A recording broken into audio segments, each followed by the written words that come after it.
What's up, YouTube? It's your girl AK, and we are back with another video. So, y'all, I want to show y'all something real quick. I am currently out of town, right? So I'm not in my laptop. You can't see my face. It's faceless video. It's cool.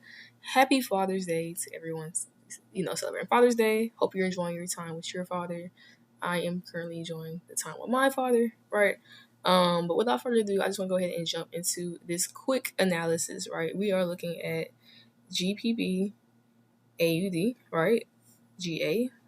So the reason I'm looking at GA, right, you see that I'm gonna kind of break it down from all time frames and then kind of, give you an idea of like what I'm looking at overall for this move. But I am looking for potential sales, right? Looking to continue this break and retest pattern, this, lower low, lower high pattern on the 4-hour time frame. So before we get here, I just want to jump back real quick and let's just look at overall structure. So first and foremost, the weekly time frame, right? We have our weekly. So we have our weekly time frame, and we do see that we are currently playing out a fib on the weekly. If you can't see it, I'll throw my drawings in real quick so you can see it real quick. But right here we have a Fibonacci. This is A, right?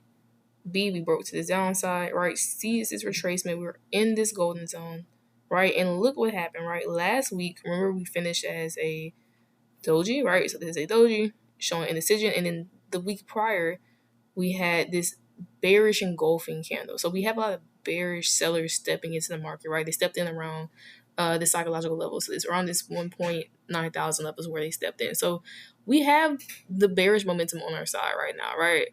And potentially we could see the bigger move to the downside. So jump there. We're going to jump back down. We're going to go to the daily time frame, right? Daily time frame, as you can see right here, price at one point we were making higher lows, so we broke up, right? Came down, pushed up again, and then price ended up breaking this level right here. You can see it better on the line chart. So again, we were making higher highs, higher lows, higher highs, higher lows, right? And price did come down and break that level, right? So far, daily time frame is bearish, weekly is bearish. Jump down to a 4-hour. You can also see the bearish pattern as well. We are making lower lows and lower highs, right? So everything is saying bearish to me. So right now, since everything has sold off, right, we had a very strong impulsive candle to the downside on the 4-hour. As you can see, I'm gonna put my drawings back on real quick. I am waiting for a retracement. I'm actually gonna hide this bigger fib for a second just so y'all can really focus. But I am looking for a retracement back into this level. So notice how right here I have my fib drawn from this swing high to this swing low, right? I am looking for a retracement kind of within this 61 to 78 area. Notice how it also lines up with this structure. This is the last place the 4-hour broke structure, right? We were here, came up, and we broke structure again. So we're looking to see price come back and retest this structure. So I'm looking to see price come back in here. This also coincidentally also lines up with a minor psychological level. So if you can't see it, I'll draw it out real quick. But there is a minor level right here, right? It's going to be our 1.89 thousand level. So make that clear. Right, this is a minor level. All right, I'm going to make it red so y'all can see it. But we do have a minor level right here where sellers can also react off of this level. So I just see a lot of confluence where sellers can kind of step in this area, right? So I am looking to see price, retrace into this area, right? And then once we get into this area, y'all do understand we can't just sell right here. We got to wait for some kind of confirmation. So kind of what I'm looking for, right? I'm actually looking to kind of scale in on the lower time frame, maybe like a 30-minute or even a 15-minute, right? And let me delete this line so it's just a little more clean, right? But I am waiting to see price kind of shift structure, right? I'm looking at 30-minute. It's a little cleaner, right? But again, currently the lower time frame, we're making higher highs, higher lows, right? Higher highs, higher lows. I'm looking to see price get into this area. Once price kind of taps around this area, I want to see price kind of slow down a little bit and start to shift to the downside where we're no longer making higher highs, higher lows, but we're now making lower lows, lower highs.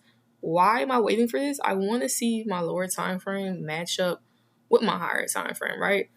Higher time frame, as we just said, 4-hour. What are we doing? Well, 4-hour, we're making lower lows, lower highs, lower lows, potential lower high.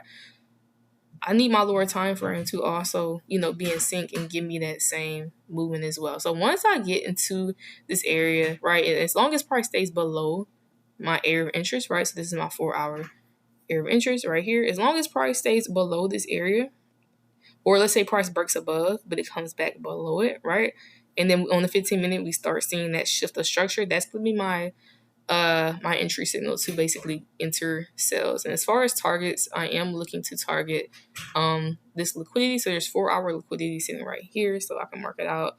If you see price tried to break here but could not, so we have liquidity sitting right here. So this is a potential target area that I'm watching for, as well as the 27 extension. So I am looking to see if I can potentially scale in on the lower time frame, like maybe the 30 or the 15, and then look to kind of take it down. And which is really cool about this particular trade, guys. Let's say we do get like some kind of entry on, like, I don't know, like the lower time frame. This is the 1 hour, right? What's really cool is once you have that that level set, like once you have your entry, right, you can potentially hold even longer than the 27. Let me explain why. The reason I say this is because, remember, what did we say? We said that the daily was bearish, right? But what else is bearish? What else is playing out? The weekly. Remember, we have this weekly move that's looking to potentially happen. Like, price could potentially get to this weekly, zero level, this psychological level, and potentially this weekly 27. So there's a chance that price could, sell down here as well, right? So honestly, depending on if you do want to hold longer, I would personally, I would choose to put my stop loss in a more secured space, right? So if you are looking to hold longer, I would look to put my stop loss above like a 4-hour swing high, right? Just to give it some breathing room, right? If you do want to catch those longer term, sales like to the bottom, I would just give it some more breathing room, because don't get me wrong, you can do the 15-minute sniper entry. Let me go back in real quick. Sorry. You can do the 15-minute or 30-minute sniper entry. That's cool. It's just keep in mind that, like, when you want to hold for longer, you want to make sure price is able to withstand those 4-hour pullbacks. Because when you have that 4-hour movement to the downside, right, you could potentially see a deep pullback and you don't want to get stopped out. You want to make sure it's in a good spot. So if you're looking to hold to, the higher time frame targets, make sure you have your stop loss in a pretty respectable place. That's pretty much it. I'm just really watching GA. The only other thing I'm really watching potentially is like UJ. I'm really knocking down my watch list because I had too much going on for a while. So I kind of just knocked it down to 2 pairs, just GA and UJ. But UJ, I'm just waiting for a daily retracement. As you can see, we're bullish on the daily, looking to see if we can take it to the psychological level. Nothing crazy. Same thing, looking for the daily pullback. 4-hour shift of structure like normal, right? And then the same targets as the liquidity and the 27. But I'm more interested in GA personally, so I'm really watching this closely. Something else I want to put out really quickly before I end the video is that there is CPI news coming out on GA, or really the AUD currency. So if you look right here, as you can see, on Tuesday around 8:30 p.m. we do have CPI news. Now, this could be a catalyst for our technicals that we already have lined up, right? So if we see that the Australian dollar actually gains strength, right? It actually increases interest rates, then we will see a more bearish move on GA. So we want to pay attention to what's going on here. So you might see some consolidation around Sunday and Monday, right? And then before Tuesday happens, because usually price tends to consolidate before big news. I think that's going to be our our potential build up, right? Build up, and then once that Tuesday kind of comes in, if the news is bullish for the Australian dollar, then that will weaken GA, and you will see sellers kick in. So I think the fundamentals are kind of lining up with the technicals, but of course we need to wait and see just to make sure. But yeah, this is kind of my idea. Just looking for this pullback. Sorry guys, trying to draw it. Just looking for this pullback into this area and then the sell off. So that's kind of what I'm watching for.